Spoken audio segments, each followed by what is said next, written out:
बिस्मिल्लाहिर्रहमानिर्रहीम। अस्सलाम वालेकुम स्टूडेंट्स, उम्मीद आप सब खैरियत से होंगे।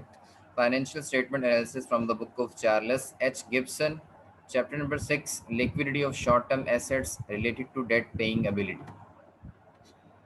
इस चैप्टर में हमने डिफरेंट रेशियोज़ को स्टडी करना है जो लिक्विडिटी से रिलेवेंट हैं, ठीक है। उनकी एबिलिटी को चेक करना है डेट के हवाले से, डेट पेइंग के हवाले से। तो सबसे पहले हम रेशियोज़ को डिस्कस करें कि कौन कौन सी रेशियोज़ हैं जो लिक्विडिटी के हेड में आती हैं, ठीक है। और उन रेशियोज़ को हम क्यों कैलकुलेट करते हैं, क्या लॉजिक है उनके, और उनका जो रिज़ल्ट्स आते हैं उन रेशियोज़ के, उनका क्या मतलब होता है और वो किस तरह से हमें बिज़नेस में फ़ायदा दे सकती हैं जब हम एक किसी बिज़नेस का एनालिसिस कर रहे होते हैं, ठीक है। बेसिकली ये सारी की सारी चीज़ें जो हम डिस्कस कर रहे हैं, ये आपके बिज़नेस के एनालिसिस के हवाले से, जब भी आप किसी बिज़नेस का एनालिसिस करना चाहते हैं तो उस हवाले से आपको इन रेशियोज़ को कैलकुलेट करना पड़ता है। आइए देखिए कौन सी रेशियोज़ है ये। स्टूडेंट, सबसे पहले हमारे पास जो रेशियो आ रही है, the ratio related to liquidity of short term assets and short term debt paying ability. Short term liquidity of short term assets के हवाले से रेशियोज़ है और हमारे पास short term debt paying ability के हवाले से रेशियोज़, जिसको हमने डिस्कस करना है यहाँ पे।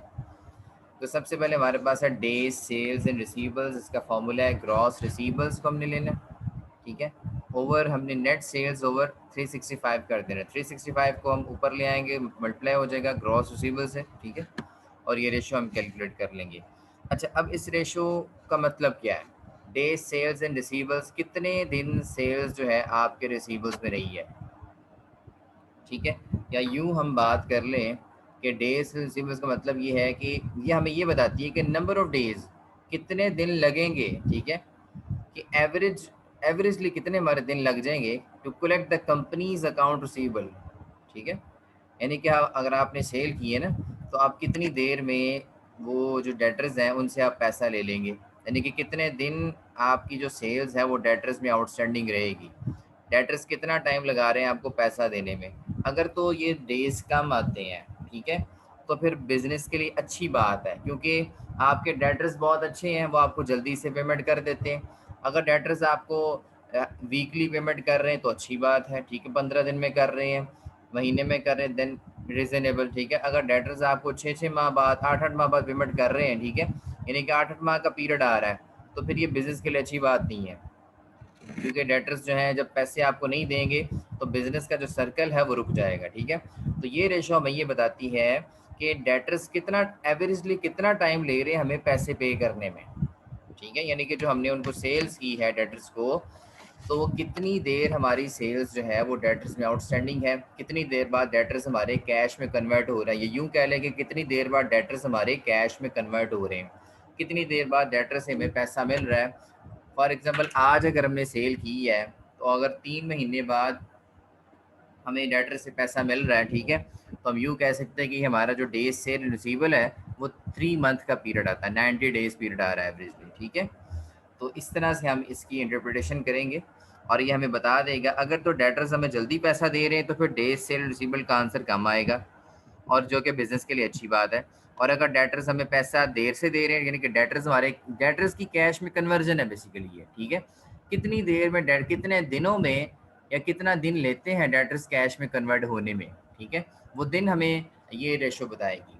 वो दिन अगर ज़्यादा होंगे तो बिज़नेस के लिए अच्छी बात नहीं है, वो दिन अगर कम हो गए, अगर जल्दी बिज़नेस को डेटर से पैसा मिल जाता है तो बिज़नेस के लिए गुड साइन है, अच्छी बात है, ठीक है। नेक्स्ट रेशो हमारे पास क्या आती है जी? Account receivable turnover. Account receivable turnover ratio बड़ी इंपॉर्टेंट रेशियो है। नेट सेल्स को हम ऊपर रखेंगे, यानी कि सेल्स में से रिटर्न्स उसकी माइनस कर देंगे और डिवाइड कर देंगे एवरेज ग्रॉस रिसीवेबल्स, ठीक है। एवरेज ग्रॉस रिसीवेबल्स को हम किस तरह से कैलकुलेट करते हैं? रिसीवेबल्स हम ओपनिंग एंडिंग ले लेंगे, ठीक है, और उनको हम 2 पे डिवाइड कर देंगे तो हमारे पास एवरेज ग्रॉस रिसीवेबल्स आ जाएंगे, ठीक है जी। तो अब इस रेशियो का मतलब क्या है? एवरेज रिसीवेबल जो टर्नओवर है, ठीक है, इसको हम किस तरह से डिफाइन कर सकते हैं? ये हमें बेसिकली बताता है कि how many times the receivables have been turned over into cash, यानी कि कितनी बार एक साल के, अगर हम ड्यूरिंग द पीरियड, ठीक है, अगर हम एक साल की बात करते हैं कि कितनी बार डेटर्स हमारे कैश में कन्वर्ट हुए हैं, इसका मतलब क्या हुआ कि कितनी बार हमारी सेल्स डेटर में कन्वर्ट हुई है और कितनी बार डेटर्स हमारे कैश में कन्वर्ट हुए हैं, वो टाइम्स हमें बता देगा, अगर 3 दफ़ा हुए हैं, 4 दफ़ा हुए हैं, 5 दफ़ा हुए हैं, 6 दफ़ा हुए हैं, वट एवर टाइम, ठीक है, ठीक है, what ever the time is, हमें वो ये रेशो बताएगी कि कितनी बार हमारे डेटर्स जो है वो कैश में कन्वर्ट हुए हैं। पिछली रेशो ने हमें क्या बताया था, इसने हमें ये बताया था कि कितना दिन ले रहे हैं डेटर्स, कितना टाइम ले रहे हैं कैश में कन्वर्ट होने में, कितने दिन ले रहे हैं। और ये अकाउंट रिसीवेबल टर्नओवर हमें ये बता रही है कि 1 साल का फॉर एग्जांपल अगर पीरियड है, ठीक है, 1 साल के दौरान हमारे डेटर्स कितनी बार कैश में कन्वर्ट हुए हैं, ठीक है। तो इससे हमें ये पता लगेगा कि हमारी फॉर एग्जांपल अगर हमने 5 दफ़ा सेल की है या 10 दफ़ा सेल की है या 20 दफ़ा सेल की है और 20 दफ़ा आपकी सेल डेटर में कन्वर्ट हुई है और डेटर्स भी 20 दफ़ा, क्या डेटर भी 20 दफ़ा ही कैश में कन्वर्ट हुए, क्या 20 दफ़ा जो हमने सेल की है उन 20 दफ़ा हमें पैसे मिल गए डेटर से। ये रेशो हमें इस चीज़ के बारे में बताएगी, ठीक है, कि डेटर्स कितनी बार कैश में कन्वर्ट हुए हैं, कितने टाइम्स कैश में कन्वर्ट हुए हैं, ठीक है। तो टाइम्स का आंसर हमें यहाँ से मिल जाएगा। और इस रेशो को हम किस तरह से अपने लिए यूज़फुल बना सकते हैं, ये हमें क्या बता रही होती है, ये हमें आपके जो है क्वालिटी ऑफ रिसीवर्स जो हैं उनके बारे में बता रही होती है, ठीक है। ये हमें एक इनसाइट दे रही है into the quality of receivers, receivers आपके कितने क्वालिटी हैं, ठीक है, कितनी बार वो कैश में कन्वर्ट हुए हैं। अगर ज़्यादा अच्छे रिसीवर्स हैं, ज़्यादा अच्छे आपके क्रेडिट टर्म्स हैं, लोगों के साथ अच्छे ताल्लुकात हैं, आपको जल्द पैसे दे रहे हैं, ठीक है, लेट नहीं, डिले नहीं करते हैं, ठीक है, तो ये ज़्यादा अच्छी बात है। जितने ज़्यादा टाइम्स होगा, ठीक है, उतने ज़्यादा बिजनेस के लिए अच्छी बात है। फॉर एग्जांपल अगर आपने 25 दफ़ा सेल की है लेकिन आपके डेटर्स जो है सिर्फ 20 दफ़ा कन्वर्ट हुए, 5 दफ़ा कैश में कन्वर्ट नहीं हुआ, अभी आपके पैसे ये मर गए हैं या फिर डिले हो गए, ठीक है, तो ये ज़्यादा अच्छी बात नहीं है। अगर आपने 25 दफ़ा सेल की है बिजनेस में तो 25 दफ़ा ही डेटर्स को कैश में कन्वर्ट होना चाहिए, ठीक है, तो ये बिजनेस के लिए ज़्यादा अच्छी बात है। एक आध दफ़ा का कोई मसला नहीं, वो हो जाता है, लेकिन जितनी बार सेल की उतने पैसे आपको आने चाहिए, ठीक है। तो जितनी बार सेल की अगर उतनी बार पैसे आ जाते हैं आपको, ठीक है, तो ये बिजनेस के लिए एक अच्छी बात है, ठीक है। तो ये हमें एवरेज रिसीवेबल टर्नओवर हमें ये बताते हैं कि डेटर्स कितनी बार कैश में कन्वर्ट होते हैं साल में, ठीक है।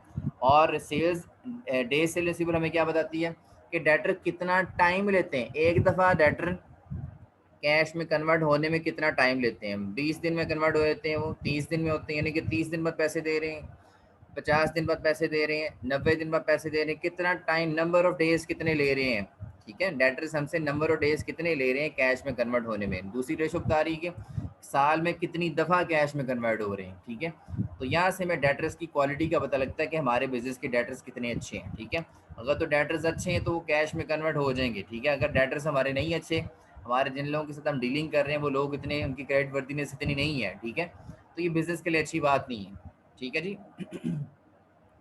नेक्स्ट हमारा जी account receivable turnover in days, ठीक है, सेम हमारा फॉर्मूला है, ठीक है।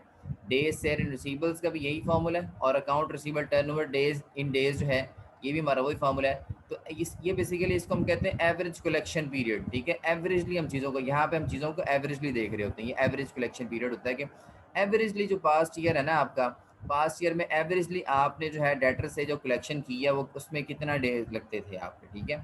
इसको हम इस तरह से डिफाइन कर सकते हैं, ये एक एवरेज हमें डेज बताते हैं कि एवरेजली अगर हम पास्ट ईयर की बात करें, पिछले साल की बात करें, पिछले साल हमने एवरेजली डेटर से पैसा कलेक्ट करने में कितने दिन लगाए, ठीक है, या डेटर से पैसा देने में कितने दिन लगाए एवरेजली, ठीक है। फॉर एग्जांपल पहली दफ़ा जब आपने सेल की तो डेटर ने 20 दिन बाद पैसे दे दिए, दूसरी दफ़ा आपने सेल की डेटर ने 30 दिन बाद पैसे दे दिए, फिर चौथी दफ़ा या तीसरी दफ़ा आपने सेल की डेटर ने 25 दिन में पैसे दे दिए, फिर चौथी दफ़ा सेल की डेटर ने 50 दिन में पैसे दे दिए।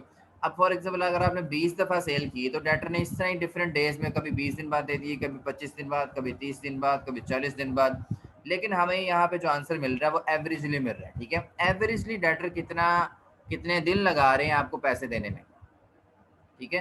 पास्ट ईयर का अगर हम एनालिसिस कर रहे हैं, ठीक है, तो एवरेजली डेटर्स ने कितना टाइम लगाया कैश में कन्वर्ट होने में, तो इस रेशो से हमें इस चीज़ का पता लग जाएगा account receivable turnover in days, ठीक है जी।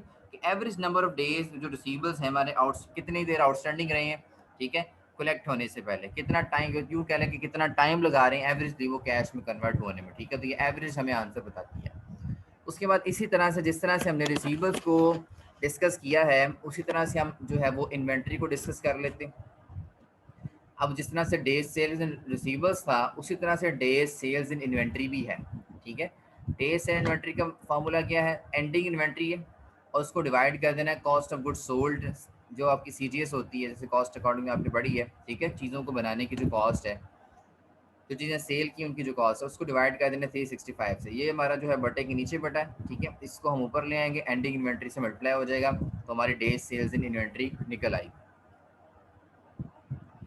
अब बेसिकली ये जो हमारी डेज सेल्स इन इन्वेंट्री है, ठीक है, इसका क्या मतलब है, ठीक है, इसको किस तरह से हम डिफाइन कर सकते हैं। देखिए यहाँ पे एक प्रोसेस है। सबसे पहले हमने रॉ मटेरियल को ख़रीदा, ठीक है, उसके ऊपर वर्क किया, उसको फिनिश गुड में कन्वर्ट किया और एक हमारी इन्वेंट्री तैयार हो गई, ठीक है, स्टॉक तैयार हो गया, हमने उसको गोदाम में रख दिया, गोडाउन में रख दिया, ठीक है। अब वो कितनी देर गोडाउन में पड़ा हुआ है, कितनी देर गोदाम में पड़ा रहा, कितनी देर बाद वो इन्वेंट्री उठ के सेल में कन्वर्ट हुई है, उसकी उन दिनों की भी तो हमें तलाश है ना, कि कितने दिन हमारी एक इन्वेंट्री गोदाम में पड़ी रही है, कितने दिन तक वो सेल नहीं हो सकी। अब यहाँ से हमें पता ये लगता है, जो बिजनेस अच्छी प्रोडक्ट तैयार कर रहा है उसकी प्रोडक्ट जल्दी निकल जाती है, उसकी प्रोडक्ट जो है वो ज़्यादा देर इन्वेंट्री में नहीं पड़ी रहती, वो जल्दी सेल हो जाती है, उसके डेज सेल इन इन्वेंट्री जो है वो कम होते हैं, यानी कि इन्वेंट्री को सेल में कन्वर्ट होने में वहाँ पे दिन कम लगते हैं। लेकिन जो बिजनेस अच्छी प्रोडक्ट तैयार नहीं कर रहा, जहाँ पे इन्वेंट्री आपकी स्लो मूविंग है या अच्छी इन्वेंट्री नहीं है, ठीक है, वहाँ पे इन्वेंट्री को सेल में कन्वर्ट होने में काफ़ी देर लगती है, तो ये बिजनेस के लिए अच्छा साइन नहीं है। अगर आपकी जो इन्वेंट्री ज़्यादा देर गोदाम में पड़ी रहती है और सेल नहीं होती, ठीक है, तो ये बिजनेस के लिए अच्छा साइन नहीं है। बिजनेस के लिए अच्छा साइन क्या है कि आपकी इन्वेंट्री को सेल में कन्वर्ट होने में ज़्यादा देर ना लगे। आपने एक चीज़ तैयार करके रखी हुई है, अगर वो साल पड़ी रही, किसी ने ख़रीदी नहीं है, तो ये क्या अच्छी बात तो नहीं ना। अच्छी बात तो ये है कि आपने चीज़ तैयार की और हाथों हाथ बिक जाए, उसकी डिमांड इतनी हो, मार्केट में बिक जाए वो। तो हम यहाँ पे बिजनेस का एनालिसिस करते हुए ये देखेंगे कि बिजनेस जिस इन्वेंट्री में जिन प्रोडक्ट्स में डील कर रहा है, वो प्रोडक्ट्स जो स्टॉक है उसका बिजनेस का, वो कितना टाइम लगाता है सेल में कन्वर्ट होने में, ठीक है। तो ये डे सेल इन इन्वेंट्री हमें ये बताती है कि हमारी जो इन्वेंट्री है वो सेल में कन्वर्ट होने में कितना टाइम लगाती है। देखें, पहले हमारी इन्वेंट्री सेल में कन्वर्ट होगी, सेल्स फिर हमारी डेटर्स में कन्वर्ट होगी, फिर डेटर से पैसे कलेक्ट करने में कितना टाइम लगता है वो डे सेल इन रिसीवेबल बताएगी।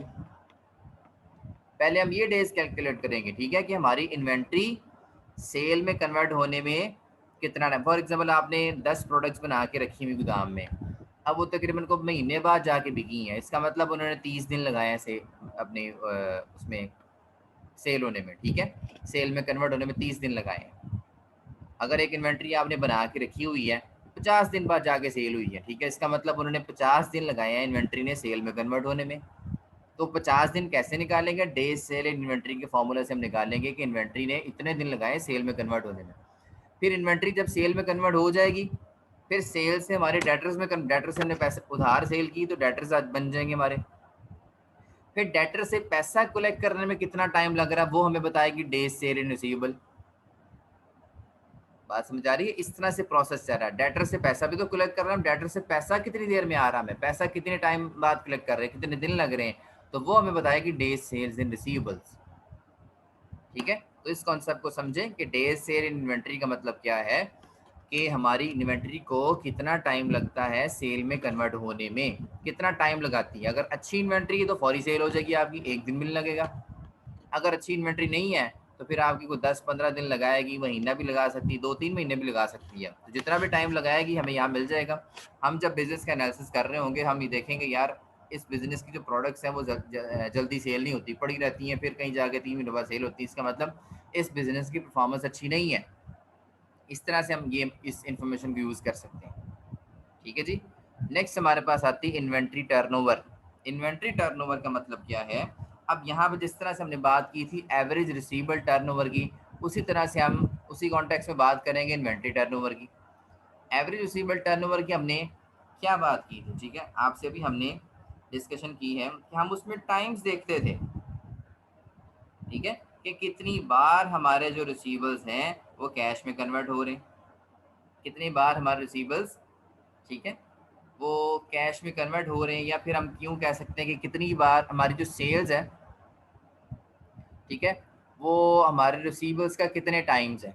यूँ बात कर लें सेल्स रिसीवेबल्स का कितने टाइम्स है, ठीक है, तो कितनी बार, या यूँ कह लें कि कितनी बार रिसीवर्स हमारे कैश में कन्वर्ट हो रहे हैं, ठीक है। यानी कि जितनी बार अगर रिसीवर्स कैश में कन्वर्ट होंगे, पैसा आएगा, फिर ही दोबारा सेल करेंगे आप। पिछली अगर सेल का पैसा नहीं आएगा तो अगली सेल कैसे करेंगे आप? ऐसी बात है ना। तो अगर पिछली सेल का पैसा आ गया, फिर आप अगली सेल करेंगे, फिर अगली सेल का पैसा आएगा, फिर उससे अगली सेल करेंगे, ठीक है। इसलिए हम देखते हैं कि नेट सेल्स हमारे हमारे रिसीवर्स का कितने गुना है, ठीक है।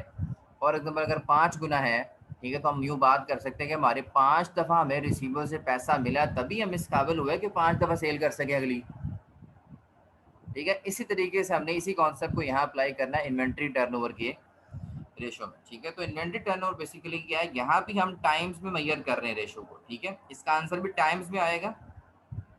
How many times the inventory has been turned over to sold during the year, यानी कि कितनी बार इन्वेंट्री हमारी सेल हुई है। डेज सेल इन्वेंट्री में हमने क्या देखा था, इन्वेंट्री कितना टाइम लगा रही है, कितने दिन लगा रही है सेल में कन्वर्ट होने में। 30 दिन बाद सेल हो रही, 40 दिन बाद सेल हो रही, 50 दिन बाद सेल हो रही। लेट्स सपोज इन्वेंट्री हमारी 2 महीनों बाद सेल हो रही है, 60 दिन बाद। तो इसका मतलब साल में कितनी दफ़ा सेल हुई वो? अगर 2 महीनों बाद सेल होती तो इसका मतलब साल में 6 दफ़ा सेल हुई। तो इन्वेंट्री टर्नओवर का आंसर 6 है फिर अप्रॉक्सीमेटली। डेज सेल इन्वेंट्री हमें ये बताते हैं कि इन्वेंट्री कितना टाइम लगाती है सेल होने में, ठीक है, कितनी देर बाद हमारी इन्वेंट्री सेल में कन्वर्ट होती है। और इन्वेंट्री टर्नओवर हमें ये बताती है सीजीएस ओवर एवरेज इन्वेंट्री है।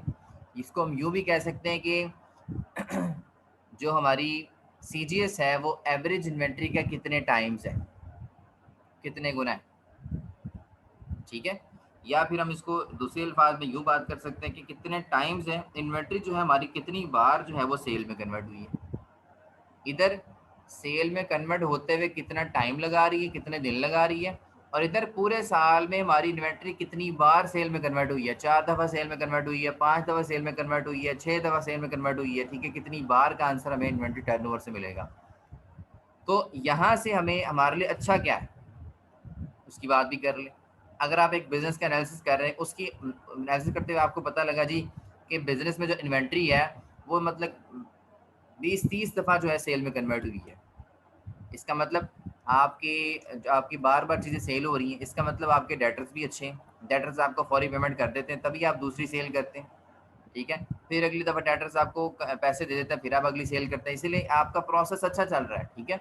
तभी तो इन्वेंट्री आपकी बार बार सेल में कन्वर्ट हो रही है और डेटर्स आपको पैसे दे रहे हैं, फिर आप इन्वेंट्री बना रहे हैं, फिर आपकी वो सेल में कन्वर्ट हो रही है, फिर डेटर्स में कन्वर्ट होकर डेटर आपको पैसे दे रहे हैं। इस तरह सर्कल चलता जा रहा है तेज़ी से, ठीक है। तो अगर ज़्यादा इसका आंसर आएगा, इसका मतलब आपकी सारी चीज़ें परफेक्ट हैं। आपकी इन्वेंट्री भी जल्दी सेल में कन्वर्ट हो जाती है, आपके डेटर्स भी आपको जल्दी पैसा दे देते हैं, उस पैसे से को यूज़ करके आप जल्दी प्रोडक्शन भी कर लेते हैं और फिर दोबारा इन्वेंट्री को सेल में कन्वर्ट कर देते हैं। तो जिस बिजनेस की इन्वेंट्री ज़्यादा बार सेल्स में कन्वर्ट होती है, ठीक है, वो बिजनेस अच्छा चल रहा है। और जिस बिजनेस की इन्वेंट्री ज़्यादा बार सेल में कन्वर्ट नहीं होती, वो बिजनेस अच्छा नहीं है। फॉर एग्जांपल आप इन्वेंट्री को सेल्स में कन्वर्ट होते हुए काफ़ी ज़्यादा दिन लग रहे हैं, 3-4 महीने बाद तक सेल ही नहीं हो रही, ठीक है। अगर सेल होती है तो डेटर्स आगे से पैसा नहीं देते, तो अगली सेल आप करने के काबिल ही नहीं है। तो जितनी बार ये कम होगी उतना बिजनेस के लिए अच्छा नहीं है, ठीक है, पुअर साइन है बिजनेस के लिए। तो जितनी ज़्यादा बार आपकी इन्वेंट्री सेल में कन्वर्ट होगी उतना ज़्यादा आपके लिए अच्छा है, ठीक है। तो इसकी इंटरप्रिटेशन हम इस तरीके से करेंगे और ये हमें एक मतलब एक साइन देती है, इनसाइट देती है कि इन्वेंट्री अगर आपकी ओवर स्टॉक है, ठीक है, तो मतलब हमें पता लग जाता है कि अगर आपकी इन्वेंट्री जो है वो कम सेल हो रही है, कम सेल में कन्वर्ट हो रही है, इसका मतलब आपकी गोदामों में इन्वेंट्री ज़्यादा पड़ी है, ओवर स्टॉक हो गया है। और ओवर स्टॉकिंग जो है वो बिजनेस के लिए अच्छी नहीं है, आपका पैसा बाउंड हुआ हुआ है। तो पैसे को बाउंड तो नहीं ना करना। बिजनेस क्या है कि पैसे को यूटिलाइज किया जाए, सर्कल में लाया जाए। अगर आपकी इन्वेंट्री सेल नहीं होगी तो इसका मतलब आपके गोदामों में इन्वेंट्री ज़्यादा पड़ी हुई है, ओवर स्टॉकिंग हो गई है। ओवर स्टॉकिंग की वजह से आपका पैसा वहाँ पे बाउंड है, उस पैसे का आप कहीं और इस्तेमाल नहीं कर सकते। पैसा बाउंड बिजनेस के लिए अच्छा साइन नहीं है। इन्वेंट्री टर्नओवर का कम होना, तो ज़्यादा होना अच्छा साइन है। जितनी ज़्यादा बार कन्वर्ट होगी उतनी गोदामों में आपकी इन्वेंट्री बचेगी नहीं। जितनी इन्वेंट्री गोदाम में होगी सारी सेल हो रही है, जल्दी जल्दी सेल हो रही है, ठीक है, जल्दी जल्दी डेटर से पैसा आ रहा है, ठीक है, जल्दी फिर दोबारा सेल हो रही है, फिर दोबारा पैसा आ रहा है, फिर दोबारा सेल हो रही है। जितनी बार ये इन्वेंट्री आपकी सर्कल घूमेगा इसका, जितनी ज़्यादा बार घूमेगा उतना ज़्यादा बिजनेस के लिए अच्छा है, ठीक है जी। तो नेक्स्ट उसके बाद आपकी आती है इन्वेंट्री टर्नओवर इन डेज। ठीक है, ये बिल्कुल उसी तरह से रेशो है जिस तरह डेज से इन्वेंट्री है। इन्वेंट्री कितने दिन लगा रही है आपकी सेल्स में कन्वर्ट होने में, ठीक है, कितने दिन लगा रही है आपकी इन्वेंट्री सेल्स में कन्वर्ट होने में। तो ये भी बिल्कुल इस तरह से ही है इन्वेंट्री टर्नओवर इन डेज की, बल्कि ये एवरेजली हम इसको देखते हैं, ठीक है। इन्वेंट्री टर्नओवर इन डेज जो है उसको हम एवरेजली देखते हैं कि एवरेज नंबर ऑफ डेज जो इन्वेंट्री जो कितनी रही है, वो उसने जो अकाउंट रिसीवेबल में कन्वर्ट होना है, फिर सेल्स में कन्वर्ट होना है, फिर अकाउंट में कन्वर्ट, तो एवरेजली जो है वो आपकी इन्वेंट्री ने कितना टाइम लिया, ठीक है। इसकी इंटरप्रिटेशन भी उस तरह से ही है, लेकिन यहाँ पे हम एवरेजली देख रहे हैं, ठीक है। यहाँ पे हम एंडिंग इन्वेंट्री को ले रहे हैं, यहाँ पे हम एवरेजली बात करें कि एवरेजली हमारे कितने दिन लग रहे हैं, ठीक है। एवरेजली हमारे इन्वेंट्री को कितने दिन लग रहे हैं सेल्स में कन्वर्ट होने में, ठीक है, और फिर रिसीवर्स में कन्वर्ट होने में, ठीक है। तो एवरेजली कितने दिन लग रहे हैं, यहाँ पे हम एंडिंग इन्वेंट्री की बेस में बात कर रहे हैं, ठीक है, कि इन्वेंट्री को कितना टाइम लग रहा है, कितने दिन लग रहे हैं सेल्स में कन्वर्ट होने में, ठीक है। और यहाँ पे हम बात करेंगे एवरेजली, मतलब पिछले पास्ट ईयर का हमने एनालिसिस किया, तो एवरेजली मतलब कभी हमारे 20 दिन लग गए, कभी 40 दिन लग गए, कभी 50 दिन लग गए, ठीक है। तो हमने एवरेजली कैलकुलेशन की है कि एवरेजली एवरेज इन्वेंट्री कैसे निकालते हैं, ओपनिंग और एंडिंग इन्वेंट्री को जमा करके 2 पर डिवाइड कर दें आप, एवरेज इन्वेंट्री आपके पास आ जाएगी, ठीक है। लेकिन इस फॉर्मूला में हमने जस्ट एंडिंग इन्वेंट्री यूज़ की है। यहाँ पे हम एवरेज इन्वेंट्री यूज़ की है, तो फिर हम एवरेज डेज की ही बात करेंगे यहाँ पे कि एवरेजली हमारी इन्वेंट्री को कितने दिन लगते हैं सेल्स में कन्वर्ट होने में, ठीक है। तो ये इसकी इंटरप्रिटेशन है। उसके बाद हमारी बड़ी इंपॉर्टेंट एक फार्मूला है ऑपरेटिंग साइकिल, ठीक है। ऑपरेटिंग साइकिल जैसे मैंने आपको समझा दिया, ये 2 रेशोज के आंसर को सम अप करके आ सकता है, account receivable turnover in days, ठीक है, ये जो आपने निकाला account receivable turnover in days, ठीक है, यानी कि ये वाली रेशो, और उसके बाद इन्वेंट्री टर्नओवर इन डेज ये वाली रेशो, ठीक है। तो इन दोनों रेशियोज के आंसर को अगर हम प्लस कर लें तो हमारा ये ऑपरेटिंग साइकिल बन जाता है, ठीक है। इसमें इंटरप्रिटेशन क्या है इसकी, बेसिकली जैसे मैंने आपको पूरा प्रोसीजर समझाया, सबसे पहले होता है रॉ मटेरियल, ठीक है। रॉ मटेरियल के ऊपर आप वर्क करते हैं, वर्क करने के बाद उसको फिनिश गुड्स में कन्वर्ट करते हैं, ठीक है। फिनिश गुड्स में कन्वर्ट करने के बाद वो स्टॉक बन जाता है आपका, ठीक है, आपके गोडाउन में चला गया। अब वो कितने दिन लगा रहा है सेल्स में कन्वर्ट होने में, ठीक है। अब वो कितने दिन लगा रहा है सेल्स में कन्वर्ट होने में, यानी कि इन्वेंट्री से सेल्स में कन्वर्ट होने में कितने दिन लगे वो दिन इधर आ जाएंगे, ठीक है। इन्वेंट्री से सेल्स में कन्वर्ट होने में कितने दिन लगे वो इधर आ जाएंगे, आपके इन्वेंट्री टर्नओवर इन डेज में आ जाएंगे, ठीक है। और दूसरा हमारे पास क्या है कि कितने दिन लगेंगे हमारे रिसीवेबल्स को कैश में कन्वर्ट होने में, ठीक है, यानी कि वो टोटल डेज हमारे पास आ जाएंगे, वो टोटल डेज को हम जमा कर लेंगे तो हमारा ऑपरेटिंग साइकिल बन जाएगा, ठीक है। दोबारा से एक्सप्लेन कर देता हूँ कि आपने इन्वेंट्री तैयार कर ली है, इन्वेंट्री अब कितने दिन, फॉर एग्जांपल इन्वेंट्री 30 दिन बाद जाके सेल हुई है, तो 30 दिन ये हो गए, ठीक है। जब सेल हुई फिर डेटर में कन्वर्ट होगी, फिर डेटर हमें 60 दिन बाद जाके पैसे दे रहे हैं, ठीक है। तो 30 दिन में इन्वेंट्री कन्वर्ट हुई सेल में, 30 दिन वो, और फिर डेटर्स ने हमें 60 दिन लगाए पैसे देने में, 60 दिन वो, तो टोटल 90 दिन का साइकिल हो गया आपका। तो इस 90 दिन के साइकिल को हम ऑपरेटिंग साइकिल कहते हैं अपना। इन्वेंट्री से लेके आप जब तक कैश नहीं रिसीव कर लेते उस वक्त तक कितना टाइम लगता है, ठीक है। इन्वेंट्री तैयार होने से लेके, इन्वेंट्री आपने रॉ मटेरियल खरीद लिया या रॉ मटेरियल आपने तैयार कर लिया, उस टाइम से लेके आपने टाइम देखना है कि कब तक वो हमें उसके बदले कैश मिल जाता है। पहले वो सेल होगी, कितने दिन बाद सेल होती है वो दिन भी आ जाएंगे, फिर सेल होगी कितने दिन बाद उसके बदले पैसे मिलते हैं वो दिन भी आ जाएंगे, ठीक है। तो चीज़ बनाने से लेके जब तक उसके बदले कैश नहीं मिल जाता, इसमें कितना टाइम पीरियड लगता है उसको हम ऑपरेटिंग साइकिल कहते हैं। बात समझ आ गई। फॉर एग्जांपल आपने एक प्रोडक्ट खरीदी है, ठीक है, प्रोडक्ट खरीद के अब आप वेट कर रहे हैं कब इसको सेल करूं, फिर सेल होने के बाद कब इसके बदले पैसे आए।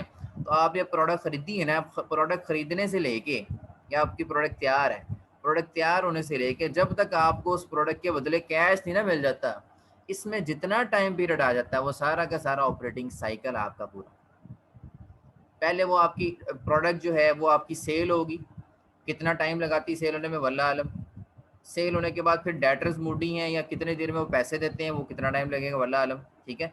टोटल टाइम जितनी देर में वो कैश में कन्वर्ट नहीं हो जाती उसमें जितना टाइम पीरियड लगता है वो सारा आपका ऑपरेटिंग साइकिल। तो उसके लिए हम 2 रेशियोज का इस्तेमाल करते हैं, इन्वेंट्री टर्नओवर डेज हमें बताती है कि हमारी इन्वेंट्री ने कितना टाइम लिया सेल्स में कन्वर्ट होने में, और account receivable turnover in days हमें क्या बताते हैं कि हमारे डेटर्स कितनी देर में कैश में कन्वर्ट हो रहे हैं। ठीक है, तो दोनों डेज हम एडअप कर लेंगे और ये हमारा ऑपरेटिंग साइकिल का आंसर आ जाएगा। नेक्स्ट हमारे पास है जी वर्किंग कैपिटल। वर्किंग कैपिटल का आंसर किस तरह से आता है, करंट एसेट्स में से करंट लायबिलिटीज को निकाल दें तो हमारे पास जो नेट करंट एसेट बचते हैं उसको हमारा वर्किंग कैपिटल है। दो तरह से हमारे वर्किंग कैपिटल होते हैं, ग्रॉस वर्किंग कैपिटल होता है और एक नेट वर्किंग कैपिटल होता है। ग्रॉस वर्किंग कैपिटल अगर आपको आए तो वो जस्ट होते हैं करंट एसेट्स आपके, ग्रॉस वर्किंग कैपिटल। ठीक है, नेट वर्किंग कैपिटल, ये नेट वर्किंग कैपिटल का फॉर्मूला लिखा हुआ है कि करंट एसेट्स में से करंट यानी कि करंट एसेट्स में क्या होता है, कैश है आपका, स्टॉक है आपका, डेटर्स है आपका, मार्केटेबल सिक्योरिटीज जो शॉर्ट टर्म होती हैं वो हो सकती हैं। ठीक है, जो विद इन ईयर कैश में कन्वर्ट हो जाए, कैश इक्विवेलेंट्स होते हैं, ये सारे आपके, या प्रीपेड एसेट्स हैं आपके, प्रीपेड एक्सपेंसेस, और तो ये आपके सारे करंट एसेट्स हैं। ठीक है, इनमें से अगर आप करंट लायबिलिटीज़ जैसे कि आपके क्रेडिटर्स होते हैं, ठीक है, या आपके आउटस्टैंडिंग जो लायबिलिटीज़ होती हैं जो विद इन ईयर आपने पे करनी होती हैं, ठीक है, तो ये इस तरह की अगर आपकी चीज़ें वो माइनस कर दी जाएँ तो बकाया जो करंट एसेट्स बचते हैं, फॉर एग्जांपल आपके करंट एसेट्स से 10 लाख है, ठीक है, करंट लायबिलिटीज़ आपकी जो है वो 7 लाख की हैं, 10 लाख में से 7 लाख आपने लायबिलिटीज़ पे ऑफ करके आपके जो पास जो बाकी करंट एसेट्स बचते हैं वो आपका नेट वर्किंग कैपिटल है। ठीक है, जो आपके पास करंट एसेट्स बाकी बचते हैं लायबिलिटीज को पे ऑफ करने के बाद, करंट लायबिलिटी, उसको हम वर्किंग कैपिटल कहते हैं। करंट रेशो क्या है, बेसिकली करंट एसेट्स और ओवर करंट लायबिलिटीज जो हैं इस पे डिवाइड कर दी हमारी करंट रेशो आ जाती है। करंट रेशो बेसिकली इसकी जो आइडियल रेशो है ना, एक्सटेंडेड रेशो, वो क्या है, वो 2/1 है। यानी कि असल में जो बिजनेस के एक स्टैंडर्ड बनाया हुआ है ना, वो 2/1 अगर रेशो है ना बिजनेस की, तो वो अच्छी रेशो है। यानी कि एक लायबिलिटी हो और उसके बदले में 2 एसेट्स हो। यूँ बात कर लें, अगर 100 रुपए की लायबिलिटीज़ हैं तो 200 के एसेट्स होने चाहिए, तो फिर अच्छी रेशो है आपकी। ठीक है, तो इस रेशो से हमें पता लगता है कि बिजनेस की जो रेशो है, करंट रेशो कैसी है, बिजनेस के बाद करंट एसेट्स कितने, करंट लायबिलिटीज़ कितनी। अगर करंट एसेट्स करंट लायबिलिटीज़ का दुगना है तो अच्छा है, अगर करंट एसेट्स दुगना नहीं है, कम है उससे, तो फिर बिजनेस की परफॉर्मेंस इतनी अच्छी नहीं है। तो अच्छा है इसको जो 2/1 रेशो है ना, वो एक आइडियल रेशो है करंट रेशो की। ठीक है, उसको अच्छा समझाता है बिजनेस में। उसके बाद एसेट टेस्ट रेशो है, उसमें क्या होता है जी, हम लिक्विड सिक्योरिटीज़ को, लिक्विड चीज़ों को यहाँ पे ले लेते हैं। ठीक है, एसेट टेस्ट रेशो में हम इन्वेंट्री को माइनस कर देते हैं और बाकी हमारे पास आ जाती है। ठीक है, क्योंकि इन्वेंट्री को भी काफ़ी टाइम लगना है कैश में कन्वर्ट होने में। ठीक है, जो मोस्ट करीब है कैश के वो सिर्फ उनको लिया जाता है यहाँ पे। ठीक है, कैश इक्विवेलेंट्स हो गए, मार्केटेबल सिक्योरिटीज भी जल्दी भी कन्वर्ट हो जाएंगे कैश में, और नेट रिसीवर्स भी आपके वो कैश में कन्वर्ट हो जाएंगे। ये सारे के सारे एसेट्स को लिया जाता है यहाँ पे, लेकिन सिर्फ किसको नहीं लिया जाता, इन्वेंट्री को नहीं लिया जाता, क्योंकि इन्वेंट्री जो है वो स्लो मूविंग भी हो सकती है। इन्वेंट्री को पता नहीं कब कितना टाइम लगता है कैश में कन्वर्ट होने में, क्योंकि वो इतनी ज़्यादा लिक्विड नहीं है। तो यहाँ पे सिर्फ लिक्विड एसेट्स लिए, लिक्विड एसेट्स भी हम अपने जहन में बैठा लें कि लिक्विड एसेट्स किन्हें कहा जाता है, लिक्विडिटी किसे कहा जाता है। ठीक है, जो एसेट जितनी जल्दी कैश में कन्वर्ट हो जाएगा उतना लिक्विड है। कैश तो होता है लिक्विड है। अगर एक एसेट आपके पास है, वो आप उसको जब चाहें, जैसे मार्केटेबल सिक्योरिटीज आपके पास है, आप जब चाहें उसको सेल कर सकते हैं, आप जब चाहें उसको सेल कर सकते हैं, तो वो लिक्विड है, लिक्विड एसेट है एक किस्म का आपके पास, उसकी लिक्विडिटी अच्छी है उसकी।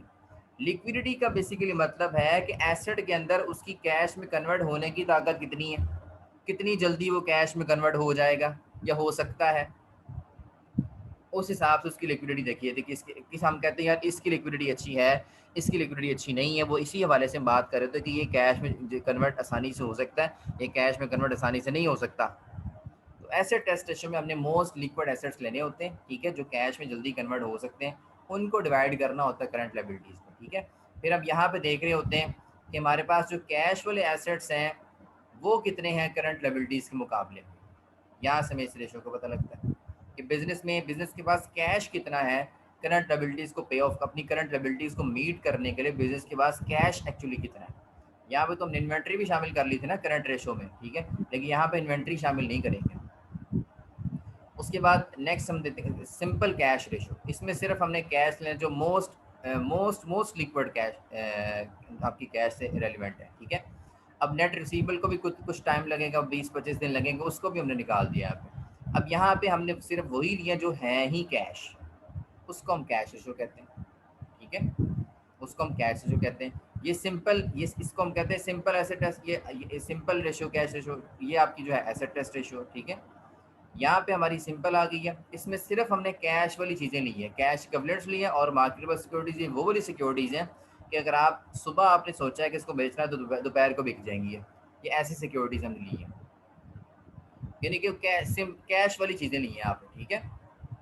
तो इनको हमने हमने प्योरली देखा है, हमारे पास कैश है प्योरली, जो फौरी तौर पे हमारे हाथ में कैश है, ठीक है, वो हमारे पास कैश की तरह है, उसको डिवाइड कर दिया करंट लायबिलिटीज पे। और लास्ट हमारी है जी sales to working capital, sales को ऊपर रखेंगे, एवरेज वर्किंग कैपिटल को नीचे रख देंगे, तो हमें पता लग जाएगा कि वर्किंग कैपिटल जो है वो सेल्स के मुकाबले में, या सेल्स वर्किंग कैपिटल का कितने गुना है, ठीक है, यहाँ से हमें इस चीज़ का पता लग जाएगा। तो ये हमारी टोटल रेशियोज़ है। यहाँ तक अगर आपका क्वेश्चन है तो आप लोग डिस्कस कर सकते हैं, otherwise thank you so much.